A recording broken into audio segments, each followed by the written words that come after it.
2015 India की सड़कों पर सिर्फ दो नाम चलते थे, ओला और उबर। सबको लगता था अब इस मार्केट में कभी कोई भी तीसरी कंपनी सरवाइव नहीं कर पाएगी। लेकिन कुछ साल बाद एक नया स्टार्टअप मार्केट में आया, जिसने पहले बाइक टैक्सी से शुरुआत करी, फिर ऑटो और आज कैब मार्केट में भी एंट्री कर चुकी है। इस कंपनी का नाम है, लेकिन यहाँ से स्टोरी और भी इंटरेस्टिंग हो जाती है, क्योंकि जिस कंपनी ने इतनी तेजी से ग्रोथ की, आज उसी कंपनी का लीगल केस, गवर्नमेंट रेस्ट्रिक्शन और ओला उबर जैसे बड़े जायंट से सीधा कंपटीशन मिल रहा है। और क्या रैपिडो सच में इंडिया की नेक्स्ट मोबिलिटी जायंट बनेगी, या फिर इसका भी वही हाल होगा जो इंडिया के काफी सारे स्टार्टअप के साथ हुआ है? और सबसे बड़ा सवाल, रैपिडो पैसे कमाता कैसे है? चलिए शुरू से समझाता हूँ। पॉइंट नंबर 1, स्टोरी शुरू होती है बेंगलुरु से, एक ऐसी सिटी जहाँ ट्रैफिक सिर्फ प्रॉब्लम नहीं, रियलिटी है। ऑफिस पहुँचने में कभी कभी लोगों को 1 घंटे तक लग जाता था। पहले कैब महंगी थी, ऑटो वाले ज्यादातर मना कर देते थे, और इसी प्रॉब्लम ने 3 ऐसे फाउंडर्स को एक ऐसा आइडिया दिया, अगर इंडिया में हर बाइक ड्राइवर को एक अर्निंग मशीन बना दिया जाए तो क्या होगा? और इसी एक आइडिया और इसी एक क्वेश्चन ने रैपिडो को जन्म दिया। पॉइंट नंबर 2, स्टार्टिंग बिल्कुल भी आसान नहीं थी। ना लोग बाइक टैक्सी पर भरोसा करते और ना ही ड्राइवर्स इसको समझ पाते थे। अब लोगों को ऑफिस या कहीं भी पहुंचने के लिए काफी टाइम लगता था, तो रैपिडो ने इसी चीज को ध्यान में रखते हुए स्पीड पर फोकस किया। जब कैब 15 से 20 मिनट लेती थी, रैपिडो का ड्राइवर कुछ ही मिनटों में कस्टमर तक पहुंच जाता था, और यहीं से कंपनी को लॉयल कस्टमर मिलना चालू हो गए। धीरे धीरे बेंगलुरु से स्टार्टिंग हुई, हैदराबाद तक आया, हैदराबाद से दिल्ली तक आया, फिर देश में कई बड़े सिटी को टारगेट कर लिया गया। लेकिन असली गेम अब शुरू होने वाला था, क्योंकि यूजर्स बढ़ रहे थे, फंडिंग आ रही थी। लेकिन एक प्रॉब्लम थी, रैपिडो जिस बिजनेस पर चल रहा था वही बिजनेस कई स्टेट में लीगल बिजनेस बन गया, और यहीं से कंपनी की सबसे बड़ी एग्जाम चालू हुई। पॉइंट नंबर 3, जब भी कोई स्टार्टअप सक्सेसफुल होता है तो उसके साथ एक क्वेश्चन जरूर निकलता है, आखिर कंपनी पैसे कैसे कमाती है? रैपिडो को बिजनेस देखें तो उसका मॉडल एकदम सिंपल दिखता है, लेकिन इसके पीछे एक बहुत शानदार प्लानिंग छुपी हुई है।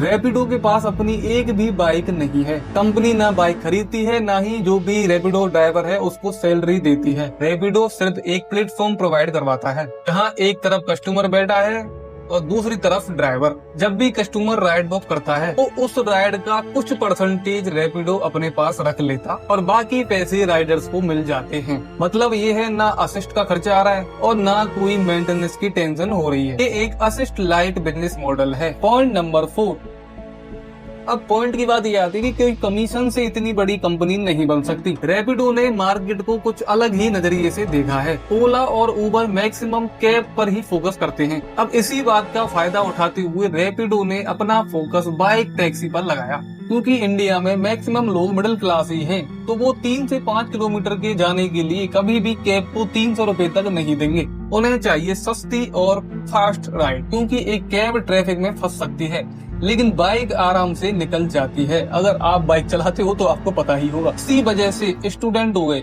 ऑफिस में काम करने वाले लोग हो गए, तो वो हमेशा रैपिडो बाइक ही चूज करते हैं। पॉइंट नंबर 5, जैसे जैसे यूजर्स बढ़े, रैपिडो को समझ आ गया कि सिर्फ बाइक टैक्सी पर फ्यूचर नहीं बन पाएगा। इसीलिए कंपनी ने लॉन्च की ऑटो ड्राइविंग और फिर कैब कैटेगरी में भी एंट्री मार दी। इस एक्सपेंड का एक ही पर्पस था, कस्टमर अगर ऐप खोले तो उसे बाइक टैक्सी कैब सारा कुछ एक ही ऐप पे मिल जाए।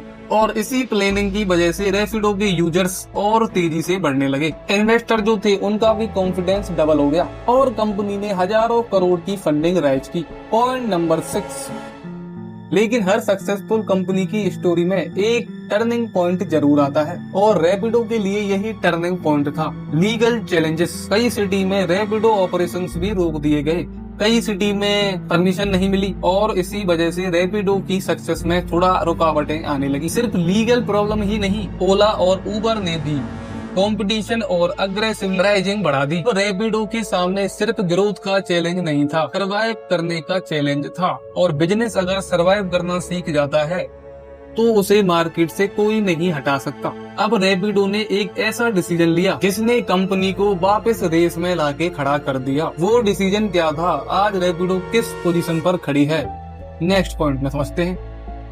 जब लीगल चैलेंज बढ़ने लगे तो लोगों को लगा कि अब रैपिडो की ग्रोथ यहीं रुक जाएगी, लेकिन कंपनी के फाउंडर्स ने पैनिक करने की बजाय अपनी प्लानिंग ही बदल दी। सिर्फ बाइक टैक्सी पर डिपेंड रहने की बजाय रैपिडो ने अपना ऑटो सर्विस लॉन्च कर दिया, फिर कैब कैटेगरी में एंट्री कर दी। इसका मतलब था अगर एक पोजीशन पे प्रेशर आया तो दूसरा बिजनेस कंपनी को बराबर तरीके से सपोर्ट करता रहे, और यही डिसीजन कंपनी के लिए गेम चेंजर बन के निकला। नेक्स्ट पॉइंट, आज रैपिडो कई सिटी में अपना बिजनेस ऑपरेट करती है और हर दिन लाखों राइड्स कंप्लीट करवाती है। कंपनी को कई बड़े इन्वेस्टर्स का सपोर्ट मिला और आज रैपिडो इंडिया के कई स्टार्टअप से अच्छा स्टार्टअप माना जाता है। लेकिन पिक्चर अभी खत्म नहीं हुई, क्योंकि कंपटीशन आज भी बराबर तरीके से चल रहा है तीनों कंपनियों के बीच। तरफ ओला, दूसरी तरफ उबर, और मार्केट में नए कॉम्पिटिटर्स भी आ रहे हैं। इसीलिए रैपिडो को हर दिन इनोवेट करना पड़ेगा। अब सबसे बड़ा सवाल, क्या रैपिडो ओला उबर को फ्यूचर में पीछे छोड़ पाएगी? इसका जवाब आज के रिकॉर्ड में किसी के पास नहीं है। लेकिन एक बात जरूर क्लियर है, रैपिडो ने प्रूव कर दिया कि अगर आप किसी भी टॉपिक की प्रॉब्लम सॉल्व कर देते हो तो जिस टॉपिक पे आप काम करना चाहते हो उसमें कितने भी बड़े बड़े कॉम्पिटिटर्स बैठे हों उनको चैलेंज किया जा सकता है। रैपिडो का बिजनेस हमें बहुत कुछ सिखाती है कि हर बिजनेस को ग्रो कराने के लिए ज्यादा इन्वेस्टमेंट की जरूरत नहीं पड़ती। कभी कभी किसी प्रॉब्लम को आप सॉल्व करके भी कम इन्वेस्टमेंट के साथ भी अपना बिजनेस स्टार्ट कर सकते हो। इसी स्टार्टअप ने आज रैपिडो को एक बहुत अच्छी लेवल पे खड़ा कर दिया है। अगर आप रैपिडो के सीईओ होते तो आप ओला और उबर को हराने के लिए क्या क्या डिसीजन ले सकते थे? कमेंट करके जरूर बताना। और अगर आपको हमारी वीडियो पसंद आ रही है तो लाइक सब्सक्राइब कर दिया करो। बाकी मिलता हूँ किसी एक और नए टॉपिक के साथ। तब तक के लिए जय हिंद, जय भारत। मैं यश शर्मा, मिलता हूँ किसी नए टेक और बिजनेस के साथ।